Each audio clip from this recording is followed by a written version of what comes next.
This is a letter from Petrol SA, written and signed by Omu CEO, Omu board chair in South Africa, addressed to Mr. FREDDIE BLAY. Addressed to Mr. FREDDIE BLAY. Wow. Umber out number deny this letter. Was there a time being a man for woman? Or time say. It's yeah. It's Ghana. Many people are involved in corrupt deals. Now we use courts to intimidate people. But all these letters now, CSOs no produce here. Me what copies baby. All the letters written by Napo to the president.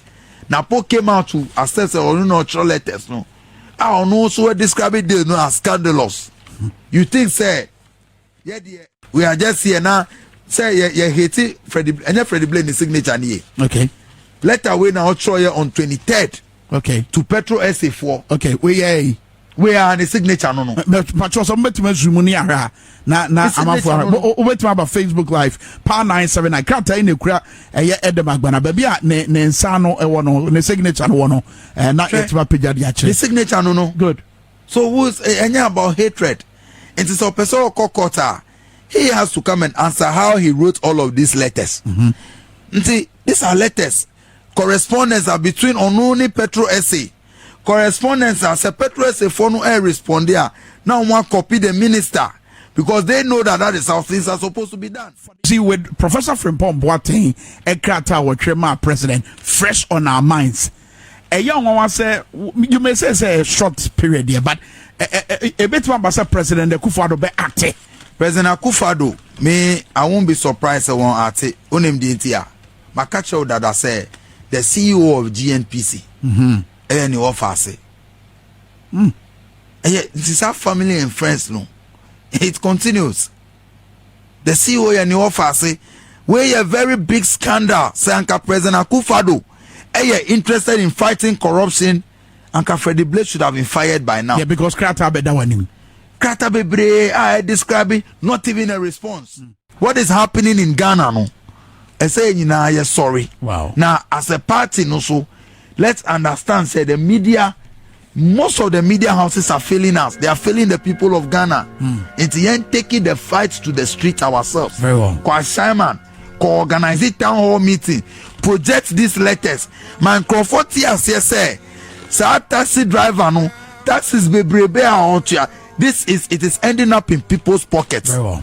And the CSOs no so beyond press conferences, they should do demonstrations. More fire. They should do public protests. More fire. They should do whatever picketing. And the NDC, it was not just press conferences. Pressure. Yeah. And then there are gargantuan scandals, big scandals. That now you show me. Edem, yebre na nya yebre me da se pa ne obre ene akoma paso a wetwi dia be church se bi mu. Manever I say ma PENDREAM TV there o see dem yopo parliamentary candidate at least for paper so Emma Adesia wo Ketu North constituency Edem Agbana mpuni ayeba be bono ye de ni GNPC nsensem yaba na se yama hu sasa ntokwa bi asi na napo manelete na enre ya nso ye tese FREDDIE BLAY a woda GNPC ano no o board ano no ono so de yi krata beto abonte ne nsadwefo kasa se amanfo bi peso mu gunu fi na sam no mu ntiase amanfo susu se keta se de proye bi ani sikadie bi koso e wo sa ahwe ho ensem no sai na musitie ne enti ayato yensa Edem Agbana simply because Edem Agbana sha se so odi asem we achi no nyenne ene ya CSO sa sorry o mama o mo hom ne so ansa no mo beye sa de we nyina na Edem Agbana edi sa asem achi ne yamencha de o ha yene no e ba be di nkomo Edem Agbana Eric akwa abamache Kwame me da say na ma yen hia na yen chia yetiefo ene omo ene omo hwe wo TVXYZ ewo ene omo hwe wo Facebook Live ye chia obia. Now we'll go into the details. Asema I see what GNPC no and then is 26 May. Now me surprise and now me no ka say the Honorable FREDDIE BLAY or that's so your board chairman for GNPC. Because who president are serious about fighting corruption. Freddie BLAY should have been resigning by now, and now say he should have been fired by now. Mami go into the issues, issues of energy, petroleum, and all of these things. They are a bit technical. Until you can, some of the viewers know and your listeners. Almost say energy, almost say now a bit too technical. I will try my best. Say me breaking it down into a very simple way I believe everybody can appreciate. Sure. Into the Maminkano in simple terms. Your ministries, Ewo Ghana ha, Ministry of Education, Ministry of Gender, your Ministry of Agriculture, Finance, all of that. This is the beginning. Ministries ni nyinaa your agencies bia omuye state agencies that work under the ministries. Exactly. Ministries. Very good. Mami use other ministries. I mean, for example, it's who Ministry of Education. Ghana Education Service. One of the agencies under the Ministry of Education. Yeah. Who Ministry of Education? Bibi to say National Accreditation Board. One of the agencies Juma under the Ministry of Education. Who Ministry of Environment. Who be to say Environmental Protection Agency EPA. One of the agencies under Ministry of environment and all of that, natural resources, what have you. Uba Ministry of Energy in Sua. There were several agencies. Ebi a Ghana Gas, Baku ye Ghana National Petroleum Corporation and a GNPC. That GNPC no a NDC legacy. It's one of the legacies the likes of Chachuchi Kata, the likes of the Honorable Atua Omo established here. So Ghana National Petroleum Corporation, GNPC, your boss, your TOR, all of these agencies under the Ministry of Energy. Until say narrow down. Now, Ministry of Energy, all these agencies, omu roles omu play in the energy sector. Until Usha Bibi to say agency to say Ghana National Petroleum Corporation and GNPC. Omu your friend is saying omu role and our responsibility largely say your extractive industry and your petroleum industry issues of who owns shares in what Ghana, those things Juma omu NPA another agency but NPA omu na omu ye Juma in terms of pricing of fuel and all of that, almost we are different. Now, Uber GNPC, they are supposed to see to exploration.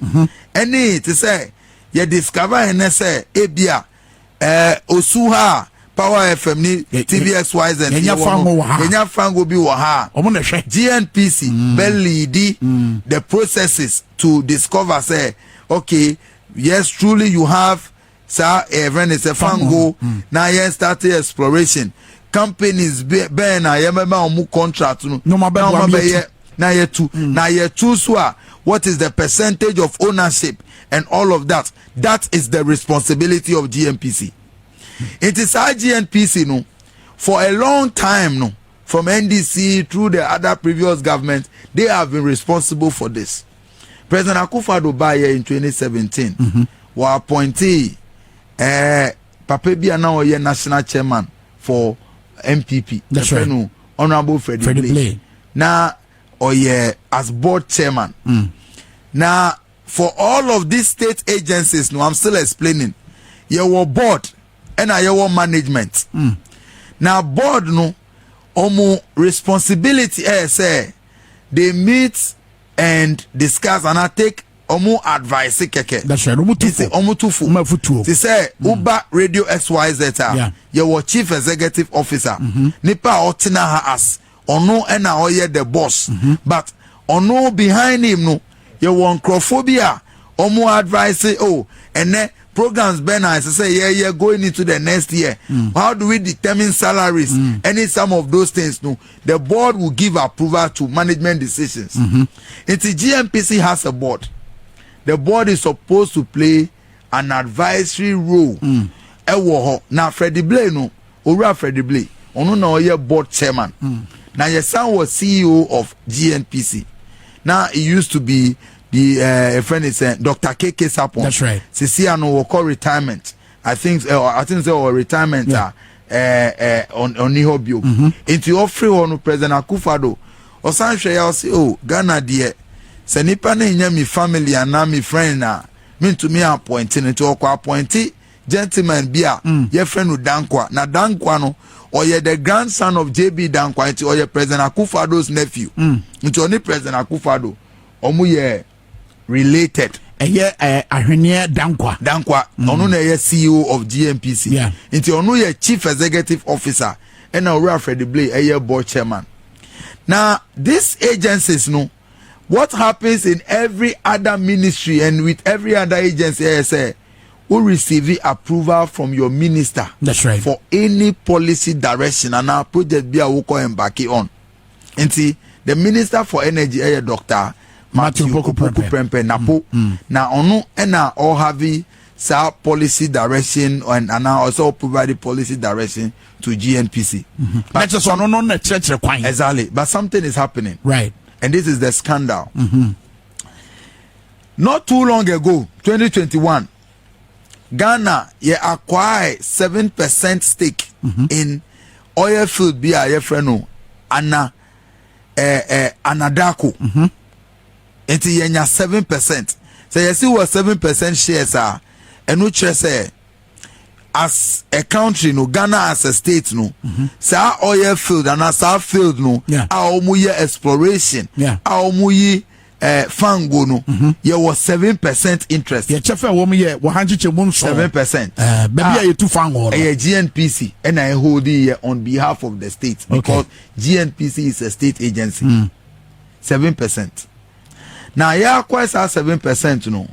In some baby about leading to the acquisition and look around there. I don't want to go there, but yeah, quite we you know, and South Africa company your friend no Petrol SA omo express interest say omo pay shares and omo pay say 7% na 7% na yeah they want to have a stake in it.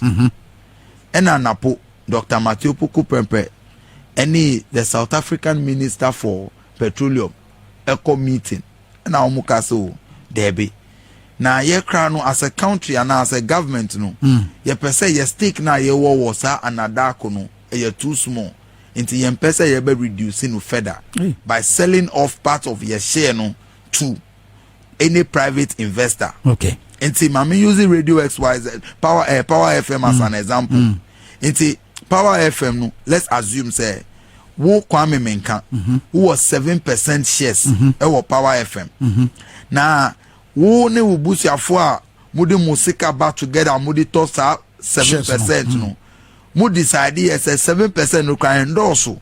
Munya yanka mu betumi anya be 10, 15, 20 and 50 cra. Enti ye de munto. But na nipa baako every family ma we ka say there be.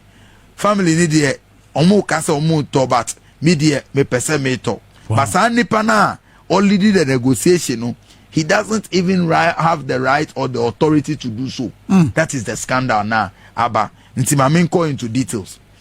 Dr. Matthew Prempe extra letter ma Petrol SA o catch omo and the letters what letter no ha say me one letters ni na wa ha o catch omo say as a country no they will not send or you're interested say you better reduce your stake in your friend is saying you're interested say this is the letter. Okay. 22nd December 2022 and Dr. Matthew Prempe as minister ultra letter way Emma the Honorable Gwendi Mantashe MP Minister for Mineral Resources and Energy, Republic of South Africa. And we any counterpart in South Africa. Very good. Say Okatani say, I acknowledge the receipt of your letter dated 15th December 2022. So and our Chomaminka the most important part. Yeah.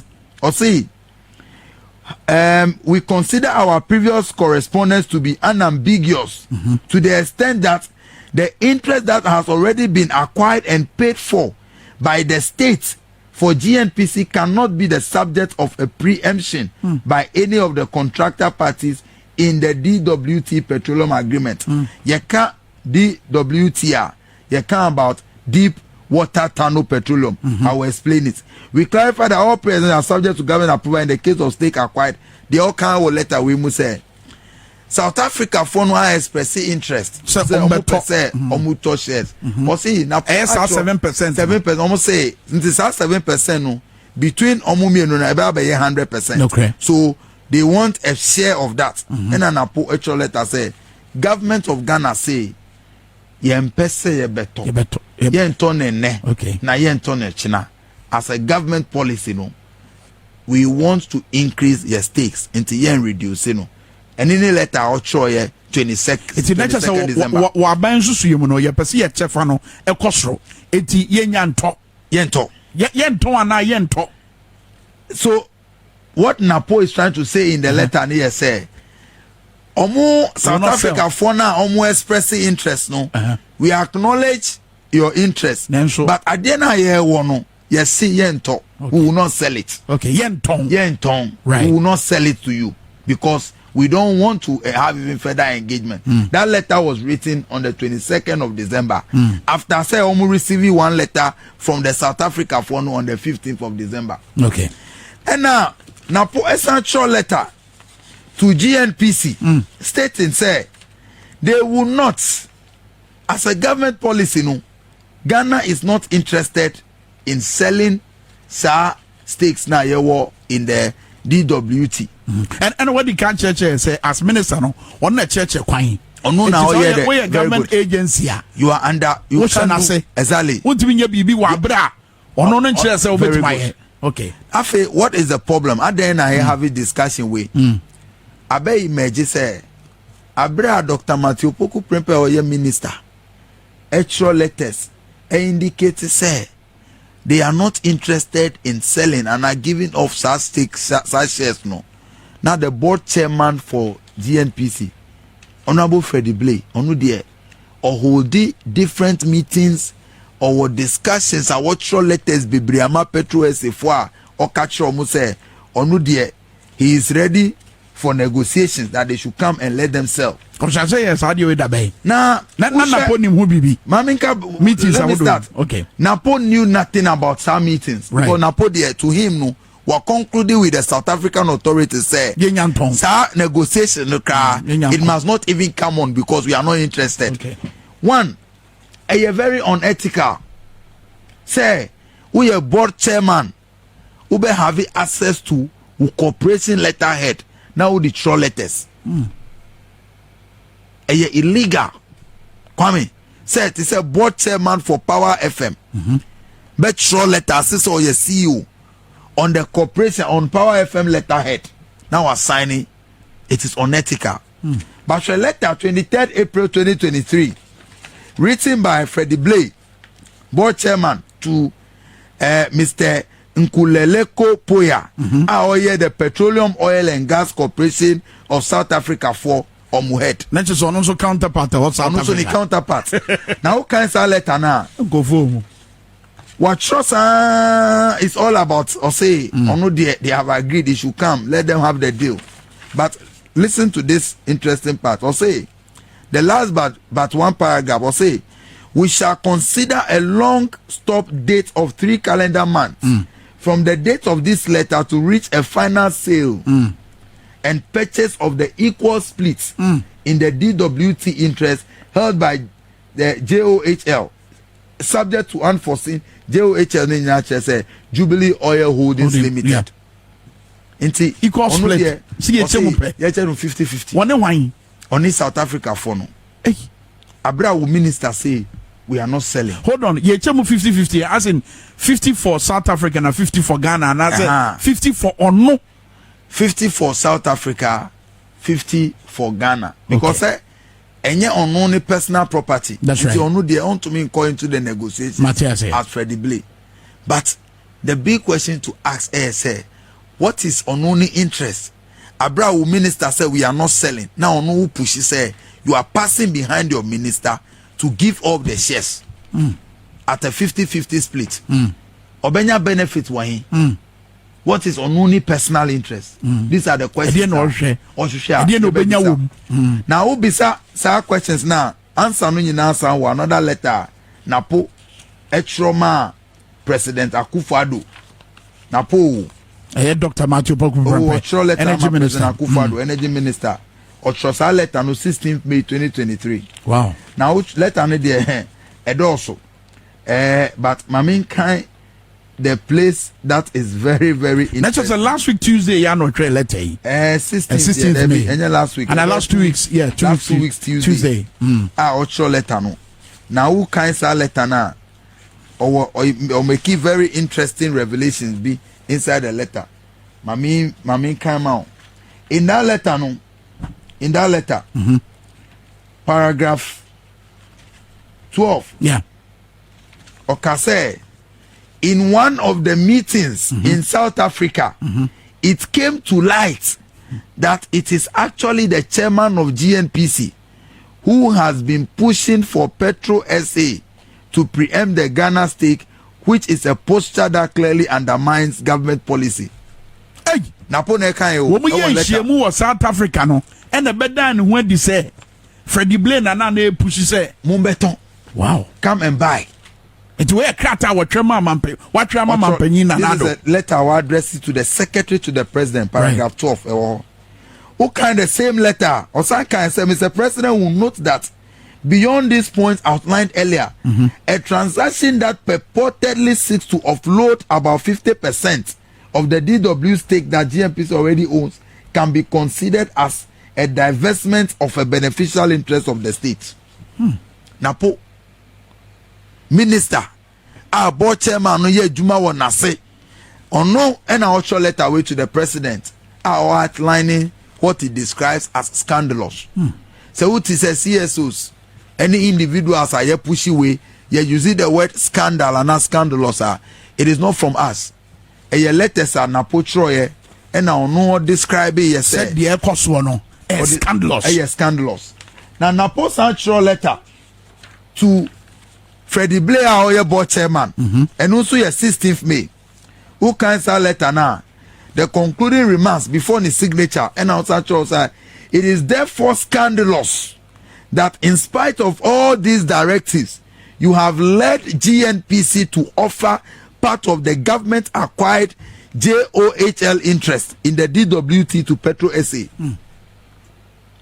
Napone kan say yamamu directives, yanemu conversations, yakache mu say we are not an asa interest no.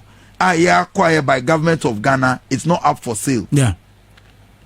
At then who as Freddie BLAY board chairman, unkwan wako lead the corporation to make an offer to Petrol SA say you are selling and now you are ready to split shares no 50-50. These are letters written by Dr. Matthew Opoku Prempeh. So far, letters written by Freddie BLAY to Petrol SA. Freddie BLAY as individual, so board chair, the letterhead of GNPC, and under corporate rules, no sadia no. Under corporate governance, me a student of corporate governance. Yeah. I'm a student of governance structures. Me a public policy student. In a few months, me to me I can say, and if I even a name to me I can say, in all humility, I'm expert in public policy. That's right.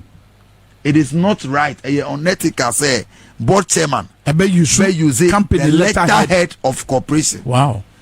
It happens in cases where board no ever functioning office. Then you have a board secretary, and also a board secretary in a betro. Board chair. And a board chair. And see what you have now, no. At best, no. What a board chair can do is to issue memos. Now I show memo. Ama CEO the board resolution. We have resolved say. Yes, now I memo, internal memo. Then the corporation will take it up.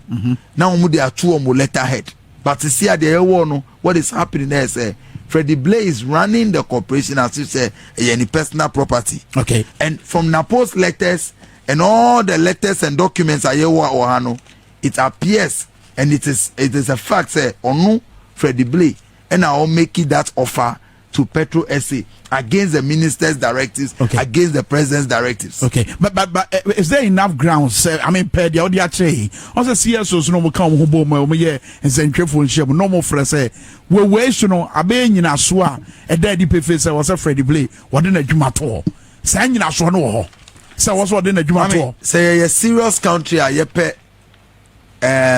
say you're fighting corruption.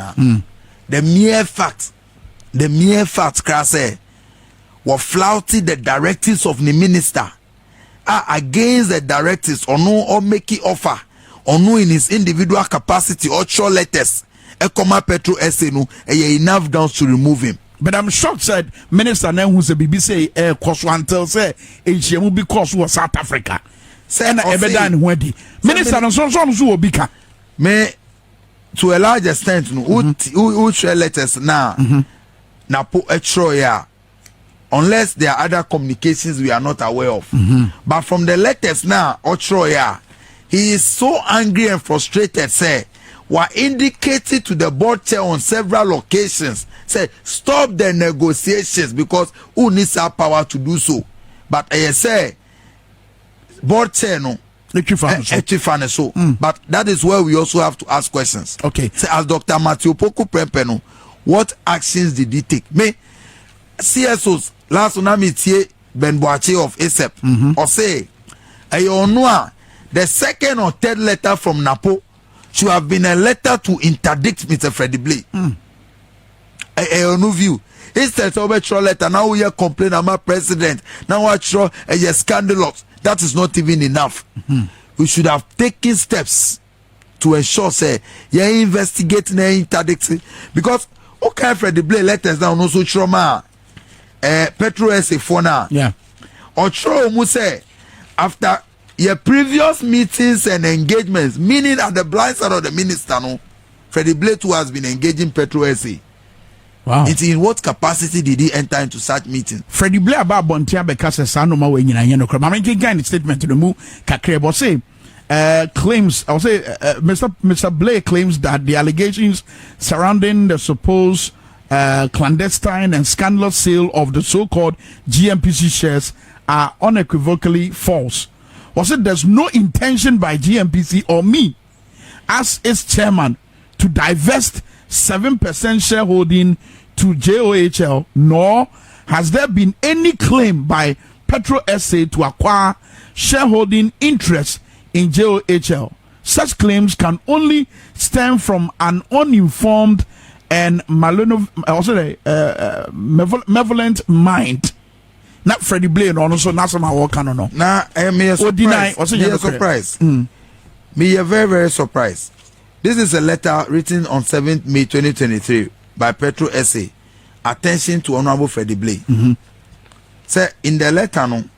Omuka said, we write in response to your letter dated 23rd April, titled Preemption of JOHL Acquisition of Anadako Interest. In this letter, Omu proceeded to even make demands of how they intend to have the procedure. Omu say, a letter here authentic. A year authentic from Petrol SA. This is on their letterhead. So far, Omu signature, Omu CEO, no, chairman of the board, Nkululeko Poya, Freddie BLAY addressing letter to him. Omu letter no or acknowledges say we receive a letter from Freddie BLAY. Now to proceed no, Omu making requests and add demands. One of the SPA under the DW3, a status of the joint account. They are even asking for all cash calls. And if there have not been negotiations and now meetings, letters written by Mr. Freddie BLAY to Petrol SA, then Omu Petrol letter. If your cameras can zoom it, this is a letter from Petrol SA, written and signed by Omu CEO, Omu board chair in South Africa, addressed to Mr. Freddie BLAY. Addressed to Mr. Freddie BLAY. Wow. Umber out number denying this letter. Was there a time being a man for woman? Or time say, it's yeah. Omu time na. Mamika Church Ghana ano. many people omo ye involved in corrupt deals now omo use court to intimidate people. But all these letters now CSOs no produce here me what copies bebre. All the letters written by Napo to the president. Napo came out to assess or not letters no. I don't know so describe it no as scandalous. You think say we are just here now say you hate Freddie and Freddie BLAY in signature here. Okay. Letter we now show you on 23rd. Okay. To Petrol SA. Okay. We are in the signature no. But some betima zoom ni ara na amafo obetima ba Facebook live pa 979 krata in ekura Edem Agbana ba bia ne nsa no ewo no ne signature no no na etima page dia che. The signature no. Good. So who's about hatred? It is a person kokota. He has to come and answer how he wrote all of these letters. See, these are letters. Correspondence are between Onuni Petrol SA. Correspondence as a Petrol SA for no respond there. Now one copy the minister because they know that is how things are supposed to be done. For the average Ghanaian, who sadie we see who say Susan ben and Keba benya we yeso. Sankadi say yes. Mamen Kanu plain. Right. CSOs no on position say Ebia minister no in agreement with FREDDIE BLAY. This deal would have just gone through without any noise, without Ghanaians even knowing. Yeah. The minister no in agreement with FREDDIE BLAY. This deal would have gone through without Ghanaians knowing. Yeah. And your interest in the Anadako stakes no anka ebeba form. Yeah. And we are going to lose money because already no 7% no accrue 290 million USD. It is a split of 50% now. Monies that have already accrued to Ghana no yebesa fana e amount. So Ghana would have lost billions. Wow. Or millions of dollars. Wow. And see this deal. It you want to say Matthew Pogo Prempe Nigeria na. And yes, Matthew Pogo Nigeria. Make to me say from day one no, CSOs in the oil and gas industry we have been very vigilant. And see even at the time you call 7% acquisition. Almost all the CSOs buy out express discomfort with how the negotiations were done, and we felt that Ghana was shortchanged. Yeah, and almost 7% pay. Okay, into we have been vigilant, and now on this particular matter, to a large extent, as we were to me commend Dr. Matthew Poku Prempe, say one castle. We me party former chairman inti my maintenance is on one kasa letters bebree to the president, to Petrol SA, to FREDDIE BLAY. Ni now describe it as scandalous. But you see, with Professor Frimpong Boateng, Ekrata our chairman president, fresh on our minds. A young one say you may say it's a short period here, but a bit one was President Akufo-Addo be acting. President Akufo-Addo, me I won't be surprised I won't ate onem DTR. But catch out that I say the CEO of GNPC any offer say this is our family and friends no. It continues. The CEO and the offer say we a very big scandal say Anka President Akufo-Addo interested in fighting corruption. Anka FREDDIE BLAY should have been fired by now. Yeah, because Krata be that one. Krata bebre I describe it, not even a response. And after FREDDIE BLAY order so okita na now carrying on as the way boche CEO no so abra. These are very serious matters that by now investigations should have commenced. What is the special prosecutor doing? We say yes something involving NDC Nibia. They would have alacrity munya say. What are they doing about this? I think that President Akufo-Addo, if he has any iota of credibility, if he has any iota of dignity to protect for the people of Ghana, say, corruption, anti-corruption crusader, and so taking action on this particular thing. Okay. Edem, now Saki Omo. Edem, what do you want chat to but my main kind messages are do a free ya have funny a tear funny be Emmanuel Mote was what did the president himself do about Napo's letter to him? And Edem Abosus is here. obusa say ade na dada day and I face so Faustina Kpota on there we go home kakraka was Mauli Jonathan say good morning everyone, please I beg you, I'm a professional keeper as or to politics just a conversation then you to me express your views and then to me catch you in a private conversation say minyaya ka meto private jet. Yeah. And look at how the people of Ghana stood against us. President Mahama fired her.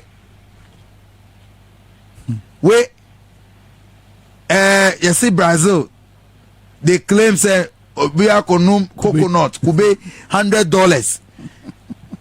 Ushers are reporting anywhere. That is not even a corruption scandal, but because of that, changes were made at the ministry, painfully. Changes were made, but this is one of the biggest, if not the biggest, scandals in the history of this country. Most of the scandals are bad. Obiankasa, yes, sorry, I kakumewu, yes, say, and I can about Pastor Jinasari Assembly or Kanye. Instead of focusing on these things, it affected the soul of the nation. I didn't see that, Edem. Mami, I didn't describe several reasons, but my main opportunity when I'm reminding NDC is 2024 no. And my young fan say you done deal. These issues are critical issues. You take steps, you enjoy the internal wranglings. Then take steps. Let the people know the truth. And then a lot of people here what is going on with this GNPC energy. It appears like just a normal technical talk to a lot of people. Go into the markets. Church let the market women know say hard store and sweat no sikana yedi invest in GNPC turning over 300 million USD every year no. 2 people over there with a few people say I can't board now. I can tell you on authority say Kofobi as members of the board Tuesday me call sister station me call me. There are people who belong to the board who were not even privy to these letters that were the BLAY routes. Kwame, me say, what is happening in Ghana? No, I say, yes, sorry. Wow. Now, as a party, no, so let's understand. Say the media, most of the media houses are failing us. They are failing the people of Ghana. It's the taking the fight to the street ourselves. Very well. Kwa Simon, organize a town hall meeting. Project these letters. Man, Crawford say, taxi driver no, taxis bebrebe out here. It is ending up in people's pockets. Very well. And the CSOs no so beyond press conferences, they should do demonstrations. They should do public protests. They should do whatever picketing. And the NDC no, it was not just press conferences. My pressure. And then there are gargantuan scandals, big scandals. That now show mu. Edem, yebre na nya yebre me da se pa ne wo bre ene akoma paso a wetwi dia ba church se bi mu. My never say ma PENDREAM TV. PENDREAM TV there, Edem, yopo.